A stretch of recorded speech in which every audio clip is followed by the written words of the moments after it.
Parents, it is possible to stop some tantrum behavior before it even starts. And in today's video, I'm going to be talking about 5 ways to do just that.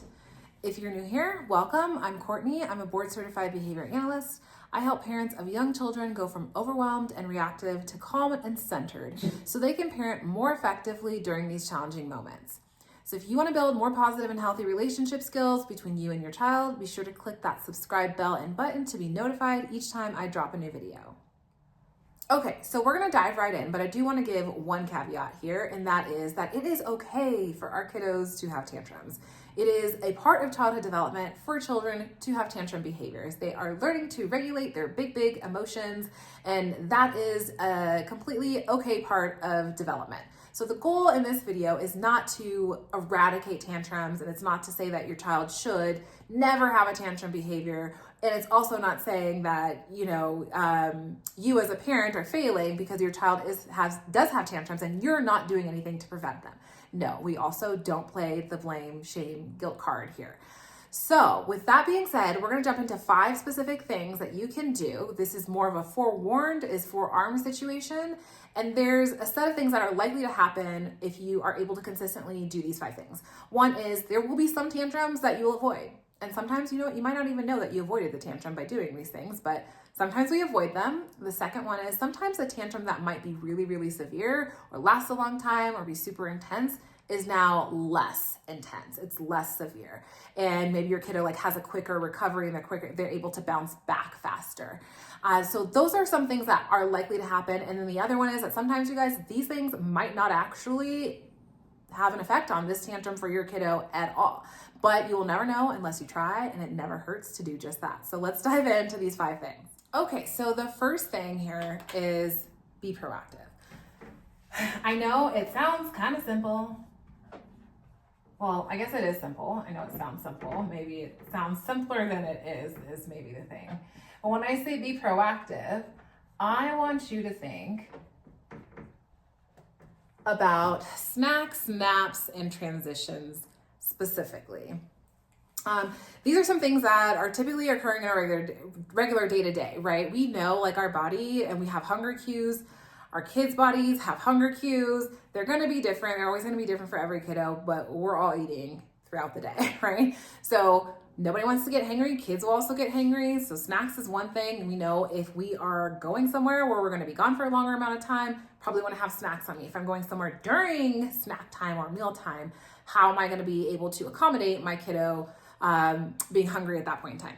So snacks, naps. The other thing is if you have a kiddo who is on a napping schedule, you do want to, as best as you can, work around that, right? Because if you had a doctor's appointment and you took your kiddo during his nap time, that's probably likely to go very great. No, kiddo is probably gonna have a hard time, right? So you want to adjust that as best as you possibly can.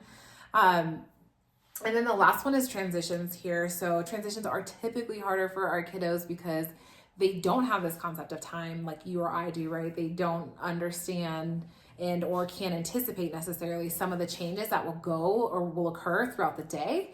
And that's a big adjustment, especially if you don't even get a heads up, let alone you don't have any control over that. So you want to do your best to prepare your kiddos for transitions.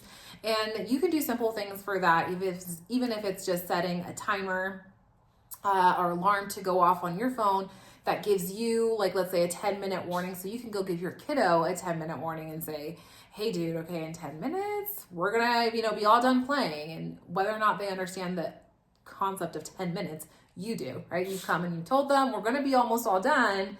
And then you can come back at a 1-minute time and tell them, all right, we've got 1 minute. 5, 4, 3, 2, 1. It is time to go. They've had a heads up. Again, these are tips and cues, guys, that your kiddo may or may not respond to them, but it never hurts. And I really want to emphasize that on the transitions, and especially actually as we get into number 2 here, which is routines. And specifically, you want to maintain your routine as possible, but this goes kind of hand in hand with what we're talking about with transitions, because again, that concept of time and acknowledgement of time is not there. So kiddo can only anticipate what's going to happen in their day if they've kind of got a routine already established. They already know at least 5 out of, let's say, the 7 days of the week, we do these specific things morning, noon, and night, right? There's a sense of predictability that goes with that really helps kiddos be able to make that adjustment themselves. Even with that being said, though, within this routine and keeping it as consistent as possible, some kiddos will still do really well if they have cues again. So going back to that alarm I talked about, there's also visual schedules of like daily routines that can be helpful for kids, where even if they're really simple and they do a morning, noon, and night, kind of a schedule for them to understand this is what we're doing, and it has a picture that shows them that specific task or activity. That is also really helpful in that sense of predictability. So when our kiddos, when it's time to stop the fun thing, because that's really also where these tantrums are likely to occur. For most kids, it's I'm stopping doing the thing that I'm doing, and what the heck, I really like this thing. Why are you taking me away? But again, if we were, as adults, we can put ourselves in our kids' shoes and imagine we don't have that concept of time anymore. We don't know when I'm going to have to go do this next thing, or when so-and-so is going to come and get me, or when I need to stop doing the thing that I really love. But I'm just being pulled from one direction to another direction to another direction with no heads up, no warning, no sense of anticipation of what thing is going to come next. That's really hard to adjust to, right? That's a really hard thing to then regulate. On top of the fact that I, maybe as a little kid, haven't mastered regulating my emotions already, and that's why I'm having the tantrum. So routines are huge. They're big, big, big, guys, on what we can do. And obviously, it doesn't work every time. Like, things happen, and the routine and the schedule changes, and it changes last minute, and it changes without, out of your control, and you can only do the best that you can in that moment to adjust. And that's okay, right? Because that's also a skill in and of itself, is what to do when all of a sudden something does change. Like, how am I now practicing being flexible and modeling being flexible for my kiddo? But it's going to be easier to teach regulation of emotions and tantrums if you have a predictable routine. And then we can go through teaching how to be flexible when that routine changes.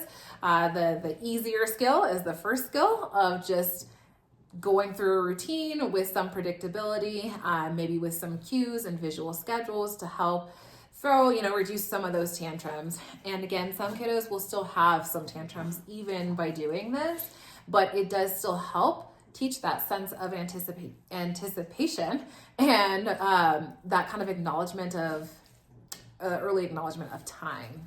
Okay, so number 3 here is know the triggers. So you as a parent, you know your kiddo, and you know some of the things that are likely to cause a tantrum. So for some, it might be driving by the McDonald's because your kiddo loves McDonald's, but you can't get McDonald's every time you drive by McDonald's, right? If you drive by McDonald's and you don't go in McDonald's, your kiddo has a tantrum in the car and it's all out World War III or something, right? So what can we do here? We know the triggers. We can avoid them. One, when possible, not always possible.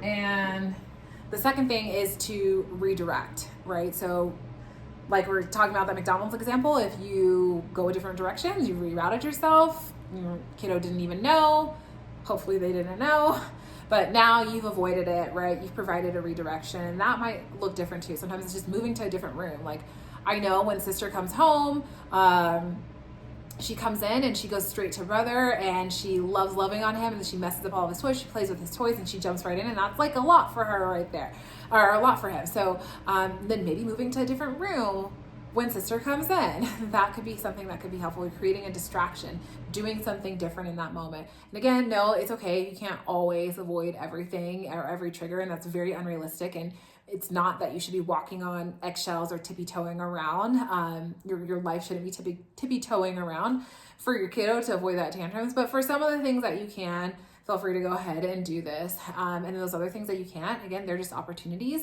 for you to model, healthy coping for big emotions with your kiddo and help them through it when that tantrum does happen.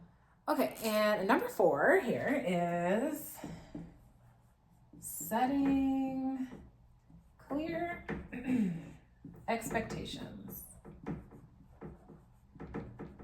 Okay, that's really hard to read, but it says setting clear expectations there. And this kind of goes back to 1 and 2 a little bit here, where we're talking about this predictability, right? And our kiddos don't really necessarily have this acknowledgement, or they don't have the awareness necessarily of time and or control over time like we might have. And we can set clear expectations for specific situations as well. So we can set clear expectations, for routines and day-to-day things. And we can set clear expectations for things that trigger us, right? So like, we're gonna go back to that example when I was talking about the kiddo whose sister comes home and can be a little bit overwhelmed because he's had, all day to himself. He's a young one, he's not in school yet. And sister comes home and it's a little overwhelming for him and he has tantrum behavior, and then will typically be a little bit aggressive, pushing, throwing their toys, simply because, sister is in the room. So in this instance, if we were setting clear expectations, it could be simply just letting kiddo know, again, what time? Okay, sister's coming home in X, Y, and Z amount of time. Like, let's say that that is different today. Let's say it's sister coming home with cousin and friend, and now you got even more hands in the pot, and your kiddo is probably going to become a little bit overstimulated and maybe do these tantrum behaviors, hitting, kicking, etc., when they really just want to play alone or something. So you can set that clear expectation that, hey, I've told you now, okay, sister's coming home with cousin and friend, and instead of, hitting and throwing your toys, you can tell them, no, I want to play alone. You can pick up, I want to play alone, and pick up your toys and go to a different room. Now I've told them what to do, what they can do instead. That's actually the appropriate thing. And I set that expectation. So I know I've told them, right?